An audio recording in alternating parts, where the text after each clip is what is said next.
Guys, what we had just done was come inside where the police barricade was to try to talk to police about exactly what happened. We're waiting to hear from Seattle Police Department to find out exactly how this all escalated. We know that Seattle police say that they say that protesters were throwing rocks, bottles, and explosives at officers, or possible explosives. Still waiting to talk to police to confirm that. That's not something that I did see with my own eyes.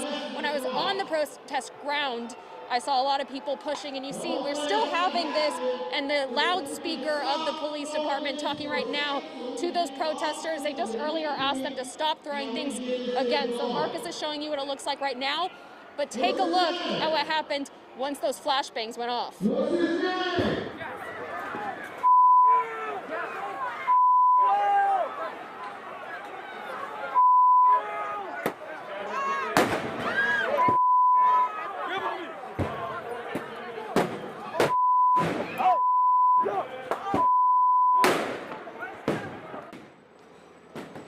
Okay, obviously a lot of curse words going on in there, a lot of people storming out of the way. We were very close to the front of that protest line when all of this happened.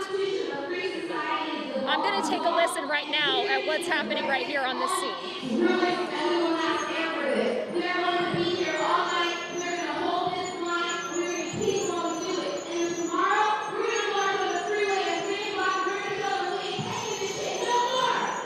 Okay, so they said, I don't know who has the microphone right now, but it was clearly a protester saying that they're going to stay here all name. They're calling for them to say out George Floyd's name, and then they said that tomorrow they're going to be going onto the freeway to march, so we'll see what happens there. Again, we're still waiting to hear from police to find out what their version of events is as things escalated, but I can tell you personally, as we were on that line, that police, I saw the pepper spray come out, and then they heavily relied on flashbangs to be able to disperse the crowd, and they continued to use those flashbangs over and over and over again, not just to get crowds out of the main intersection at 11th and Pine where people have been congregating, but past the other streets as well. So we were right there with the crowds as that was happening and had to run away ourselves a couple of times. So that's the scene that's been going on right now.